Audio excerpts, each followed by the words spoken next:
Juda ham ko'pchilik erkaklar beradigan savol, semizlik, ya'ni ortiqcha vazn jinsiy a'zoni kichrayishiga sabab bo'ladimi?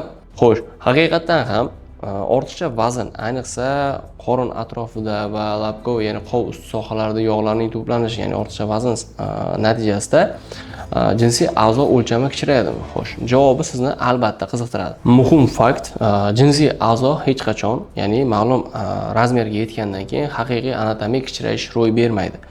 Shunchaki sizni qorin atrofi va qo'l usti sohasidagi yog'larning ko'payishi natijasida jinsiy a'zo yog'lar ichiga yashirinib oladi, ya'ni kirib qolish holatlari kuzatiladi.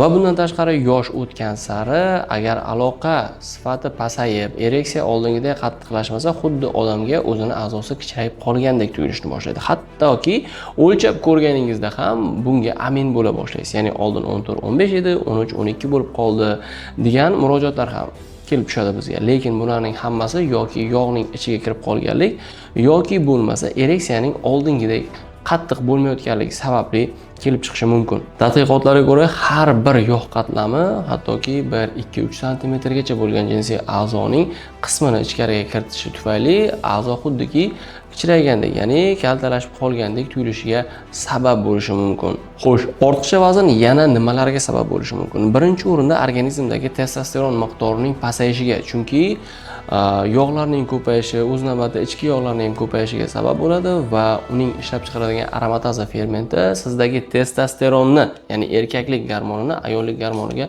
aylantirib qo'yish ishlari kuchayib ketadi va buning hisobida sizda testosteronga nisbatan estradiol, ya'ni ayollik gormoni oshib ketish holatlari kuzatiladi. Undan keyingisi esa qon tomir devorlarining zararlashib, ateroskleroz, ya'ni qon tomir devorlarining to'rayishi, sizda qandli diabet yoki gipertoniya, qon bosimining oshish kasalliklari va qon tomirlarining toraytirganligi hisobiga erektilni disfunksiya, ya'ni jinsiy zaiflik, chunki birinchi navbatda kichik qon tomirlar torayishi va zararlanishi ro'y beradi. Buning asorati sifatida sizda qon to'lishi, ya'ni oldingidek bo'lmaydi jinsiy a'zoda va sizda jinsiy zaiflik belgilari, oldingidek qattiq turmaslik holatlari va boshqa surunkali kasalliklarga sabab bo'lishi mumkin.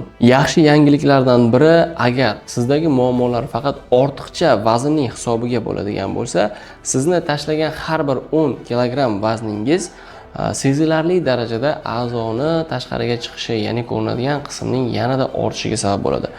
Yoki siz birdaniga bu muammodan xalos bo'lishni xohlasangiz, ya'ni o'sha yog'larning ko'payganligini hisobiga olat kichikroq bo'lib qolganlik muammosidan qutulishni xohlasangiz, bizga bemalol murojaat qilishingiz mumkin.